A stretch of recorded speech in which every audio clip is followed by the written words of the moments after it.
వెతుకుతున్నప్పుడు ఆ మూపురానికి తగలటం లేదు, భూమి నీటితో నిండిపోతోంది ముఖమంతాను. ఒక్కసారి పైకెత్తి ఆ నెయ్యి, యజ్ఞంలో వాడే నెయ్యి ఆయన కన్ను, ఒక్కసారి ఆ కనురెప్పలు పైకెత్తి చిట్లించి ఇటు అటు గుర్రుమంటూ మెడ విప్పుతోంది, మెడ విసురుతోంది. విసిరినప్పుడు ఆ జూల్లోంచి నీళ్లు లేచి పడుతున్నాయి. మహర్షులు, చతుర్ముఖ బ్రహ్మ అందరూ వెళ్లి దాని కింద తలబెట్టారు, ఆయన మించి పడినటువంటి నీటి కోసమని. ఈ కంటితో చూడరాని పరమాత్మ యజ్ఞవరాహంగా వచ్చారు ఇవాళ. ఆ నీటితో తడుస్తున్నారు. ఆయన వెతికి వెతికి వెతికి వెతికి భూమిని పట్టుకున్నారు. పట్టుకుని దాన్ని మూపు మీదకి ఎత్తుకుని ఆ రెండు దంష్టల మధ్యలో ఇరికించి దాన్ని పైకెత్తారు. పైకెత్తి ఇలా చూపించారు. చూపించేటప్పటికి ఋషులందరూ స్తోత్రం చేశారు. ఇప్పుడు మహానుభావుడు స్వయంభవ మనువు తన భార్యతో కలిసి స్తోత్రం చేశాడు. ఏమి గొప్పతనం అయ్యా మహానుభావా, ఈ ప్రజలు ప్రాణులు నిలబడడానికి భూమి లేదు, రసాతలంలో పడిపోయిందంటే యజ్ఞవరాహమూర్తి వయ్యొచ్చి భూమండలాన్ని పైకెత్తావు, పైకెత్తి తీసుకొచ్చావు. ఇప్పుడు దీన్ని నిలబెట్టాలి. ఎలా నిలబడుతుంది ఇప్పుడు ఇది? దీనికి ఆధార శక్తినిచ్చాడు నిలబడ్డానికి. నీటిలో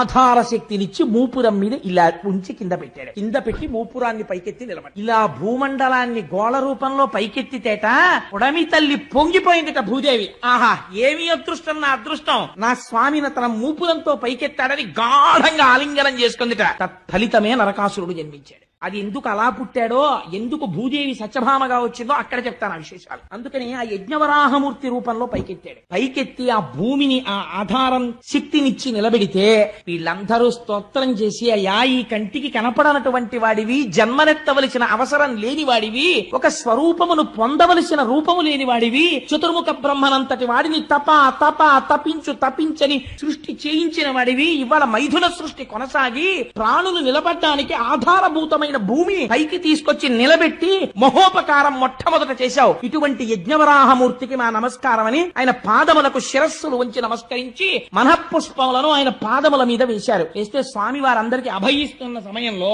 ఈ హిరణ్యాక్షుడు యుద్ధానికి వచ్చాడు. ఇద్దరి మధ్య భయంకరమైనటువంటి యుద్ధం జరిగింది. ఆశ్చర్యం ఏమిటో తెలుసా అండి, వాడే సామాన్యమైన శక్తివంతుడు కాడు. యజ్ఞవరాహమూర్తి శరీరంలోంచి నెత్తురు కారేటట్టు కొట్టాడు వాడు. ఒక స్థితిలో ఎంత చిత్రం జరిగిందంటే, హిరణ్యాక్షుడు ప్రయోగించినటువంటి గదా ప్రహారమునకు స్వామి చేతిలో గద జారి కింద పడిపోయింది. పడిపోతే వాడన్నాడు, నేను కొట్టను, గద తీసుకో, గద లేని వాడిని కొట్టను. ధర్మానికి ఆశ్చర్యపోయారు స్వామి, ఎంత ధర్మాత్ముడి ఈ ఒక్క విషయంలో అనుకుని వెంటనే సుదర్శన చక్రాన్ని స్మరించారు. స్వామికి అదో సంతోషం, వీడికి ఇంత శక్తి వచ్చిందో, బో బాగా చేస్తున్నాడు యుద్ధం అని చెప్పి. తాతగారు చూడండి, ఉట్టినే పిల్లాడితో ఇలా కుస్తీ పడతాడు, అలా కుస్తీ పడుతున్నాడు. చతుర్ముఖ బ్రహ్మగారు అన్నారు, స్వామి నీ వినోదం చాలు, మాకు భయం వేస్తోంది, వాడు నిన్ను అలా గదతో కొడుతుంటే మేము చూడలేకపోతున్నాం, వాడిని సంహరించి ఉద్ధరించు అన్నారు. ఒక అవతారం, వాడికి ఒక శాపం విమోచనం అయిపోతుంది. అలా ఎంతసేపు వాడిని ఇబ్బంది పెడతావు, కొట్టేసేయి స్వామి, వాడి తలకాయ తీసేయమన్నారు.